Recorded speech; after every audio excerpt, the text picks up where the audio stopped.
नमस्कार, मैं जूली तिवारी हर समय आपके साथ न्यूज चैनल में आपका स्वागत है। तो चलिए नजर डालते हैं आज के कुछ मुख्य समाचारों पर। पुणे में हुई दर्दनाक घटना पर विद्याताई चौहान का तगड़ा बयान, दोषियों पर होगी कड़ी कार्रवाई। पुणे में हाल ही में घटित हुई दर्दनाक घटना ने पूरे राज्य को हिलाकर रख दिया है। इस पर प्रतिक्रिया व्यक्त करते हुए राष्ट्रवादी कांग्रेस पार्टी की मुख्य प्रवक्ता विद्याताई चौहान ने गहरी चिंता जाहिर की है। उन्होंने कहा कि यह घटना समाज के लिए एक बड़ा झटका है और इसके जिम्मेदारों को किसी भी सूरत में नहीं बख्शा जाएगा। विद्याताई चौहान ने कहा, हमारी पार्टी हमेशा ही समाज में न्याय और सुरक्षा के लिए संघर्ष करती आ रही है और हम इस मामले में भी पूरी तरह से निष्पक्ष जांच की मांग करते हैं। साथ ही उन्होंने सरकार से मांग की है कि दोषियों को सख्त सजा दी जाए ताकि भविष्य में इस प्रकार की घटनाओं की पुनरावृत्ति न हो सके।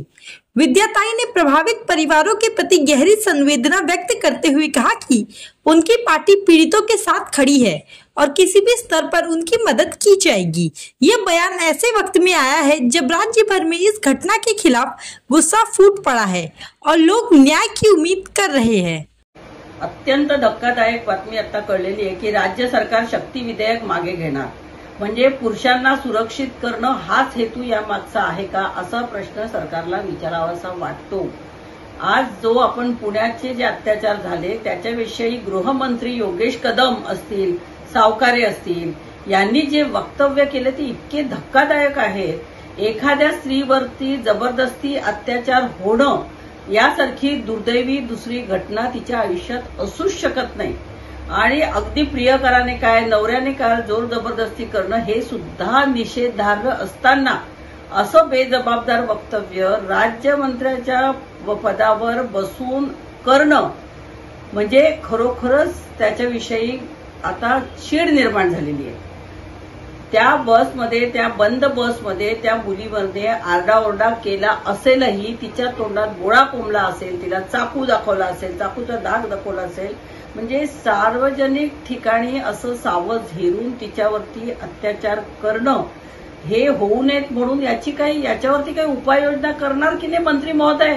का अशा प्रकारचे तुम्ही धक्कादायक विधानं करणार आहात? याची तुम्हाला शरम वाटली पाहिजे। तुम्ही तर सर्व महाराष्ट्राची माफी मागितली पाहिजे। आणि ज्या व्यक्तीने आजच आता मी बातमी ऐकली की वाशिमला सुद्धा एका ओळखीच्या माणसाने 16 वर्षाच्या शाळकरी मुलीवरती वाशिममधून तिला विश्वासाने घेऊन गेला आणि तिच्यावर अत्याचार केलेले या घटना रोज घडतायत आपल्याकडे आणि तरी सुद्धा आपण काहीही करत नाहीये। पोलिसांना फ्री हँड दिला पाहिजे। पोलिसांना आता हे सगळं पोलीस दल आहे, हे जर तुम्ही व्हीआयपीच्या आणि मिनिस्टर रोज येणारे त्यांच्या साठी जर बंदोबस्त वळवला तर मग ह्या सर्वसामान्य मुलींना आणि महिलांना संरक्षण कसं मिळणार आहे? तर ह्या गुन्हेगारांवरती आपण दहशत बसवली पाहिजे। यांना पकडल्यानंतर लोकांच्या स्वाधीन करा, नाहीतर चौकामध्ये आणून त्यांना फटके मारा। नुसते कायदे कडक करून होणार नाहीये। या लोकांना कुठेतरी दहशत बसली पाहिजे की असा अपराध केला तर लोक आपल्याला सोडत नाही, म्हणून पोलिसांनी 5 मिनिटं तरी लोकांच्या हवाले केलं पाहिजे। भर चौकामध्ये यांना फटके दिले पाहिजे आणि मग तुमच्या जेलमध्ये चालवा आणि मग फास्ट ट्रॅकवर चालवा, मग ते वर्षानुवर्ष चालू राहते। निदान ह्या लोकांवरती काहीतरी धाक बसेल असं काहीतरी शासनाने करावं, अशी मी शासनाला नम्र विनंती करते। तो आज के लिए बस इतना ही। कल फिर मिलेंगे इसी समय इसी चैनल पर। तब तक के लिए मुझे दीजिए इजाजत। धन्यवाद।